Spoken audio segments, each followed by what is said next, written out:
தமிழ்நாடு சட்டமன்ற தேர்தல் அறிவிக்கப்பட்டதைத் தொடர்ந்து தூத்துக்குடி மாவட்டத்தில் 6 தொகுதிகளிலும் தேர்தல் நடத்தை விதிகள் அமல்படுத்தப்பட்டதைத் தொடர்ந்து மேற்கொள்ளப்பட்ட வாகன சோதனையில் ஆவணமின்றி கொண்டுவரப்பட்ட இதுவரை 15,96,000 ரூபாய் பறிமுதல் செய்யப்பட்டுள்ளதாக தூத்துக்குடி மாவட்ட தேர்தல் அலுவலரும் மாவட்ட ஆட்சியருமான இளம் பகவத் தெரிவித்துள்ளார். தமிழ்நாடு சட்டமன்ற தேர்தலை முன்னிட்டு தூத்துக்குடியில் உள்ள காமராஜ் மகளிர் கல்லூரியில் முதல் தலைமுறை பெண் வாக்காளர்களாகிய மாணவிகள் வாக்களிக்க வேண்டியதன் அவசியம் குறித்து விழிப்புணர்வு ஏற்படுத்தும் வகையில் ஓவியப் போட்டி, ரங்கோலி போட்டி, நாடகப் போட்டி போன்றவைகள் நடத்தப்பட்டது. இதில் கலந்து கொண்ட தூத்துக்குடி மாவட்ட ஆட்சித்தலைவர் இளம் பகவத் முதல் தலைமுறை வாக்காளர்கள் வாக்களிப்பது அவசியம் குறித்து எடுத்துரைத்தார். இதனைத் தொடர்ந்து இந்த போட்டிகளில் வெற்றி பெற்றவர்களுக்கு பரிசு வழங்கப்பட்டது. இந்த போட்டிகளில் வாக்காளர் வாக்களிப்பதன் அவசியம் குறித்து வரையப்பட்ட ரங்கோலி கோலங்கள் பார்வையாளர்களை கவர்ந்தது. இதனைத் தொடர்ந்து செய்தியாளர்களிடம் பேசிய மாவட்ட ஆட்சித்தலைவர் இளம் பகவத், உரிய ஆவணமின்றி எடுத்துச் செல்லப்பட்ட 15,96,000 ரூபாய் பறிமுதல் செய்யப்பட்டுள்ளன. 20,000 ரூபாய் மதிப்பிலான பரிசு பொருட்களும் பறிமுதல் செய்யப்பட்டுள்ளன. தேர்தல் நடத்தை விதிகளை கண்காணிக்கும் பணியில் ஈடுபட்டுள்ள கண்காணிப்பு குழு, பறக்கும் படைக்குழு அனைத்தும் மாவட்ட ஆட்சித்தலைவர் அலுவலகத்தில் அமைக்கப்பட்டுள்ள கட்டுப்பாட்டு அறை மூலமாக தீவிரமாக கண்காணிக்கப்பட்டு வருகின்றது.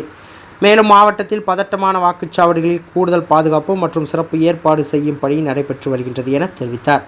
இந்த நிகழ்ச்சியில் மாவட்ட வருவாய் அலுவலர் குருச்சந்திரன், உதவி ஆட்சியர் புவனேஸ்வரா, தாசில்தார் திருமணி ஸ்டாலின், நபார்டு உதவி பொது மேலாளர் சுரேஷ் ராமலிங்கம் உள்ளிட்ட ஏராளமானோர் கலந்து கொண்டனர். மற்றும் அதாவது தேர்தலுக்காக வைக்கப்படக்கூடிய பரிசு பொருட்கள் பறிமுதல் இது போன்ற செயல்பாடுகளில் ஈடுபட்டு வருகின்றனர். இதுவரை அதாவது இன்று காலை வரை நமது தூத்துக்குடி மாவட்டத்தில் ஒட்டுமொத்தமாக போதிய அளவுக்கான ஆதாரம் இல்லாமல் எடுத்து செல்ற 15,90,280 ரூபாய் பணம் சீஸ் பண்ணப்பட்டிருக்கிறது. அது பிடிக்கப்பட்டிருக்கிறது.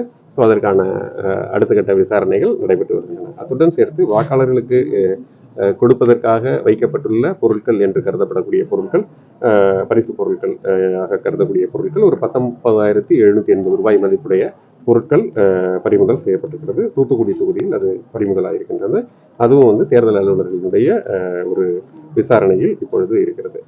இதை தவிர இப்பொழுது நம்ம 48 மணி நேரம் 24 மணி நேரத்திற்குள் அழிக்கப்பட வேண்டிய இடங்களில் இருக்கக்கூடிய விளம்பரங்கள், அதாவது அரசியல் சார்ந்த விளம்பரங்கள் எல்லாம் அழிக்கப்பட்டிருக்கிறது. 48 மணி நேரத்துக்குள் அழிக்கப்பட வேண்டிய பகுதிகள், பொது இடங்களில் இருக்கக்கூடிய தூவரலுக்கு மற்ற விளம்பரங்கள் எல்லாம் அழிக்கப்பட்டு வருகின்றன.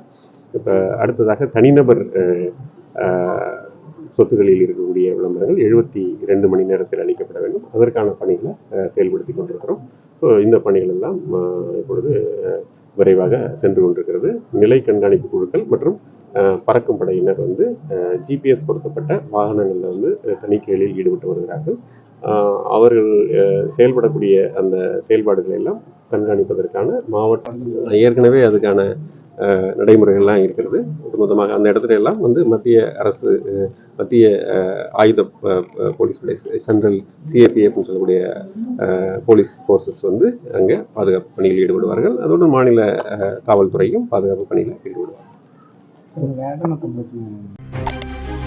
செய்திகளை உடனுக்குடன் தெரிந்து கொள்ள உங்கள் கரம் டிவியை சப்ஸ்கிரைப் செய்யுங்கள். அதோடு பெல் பட்டனையும் கிளிக் செய்யுங்கள்.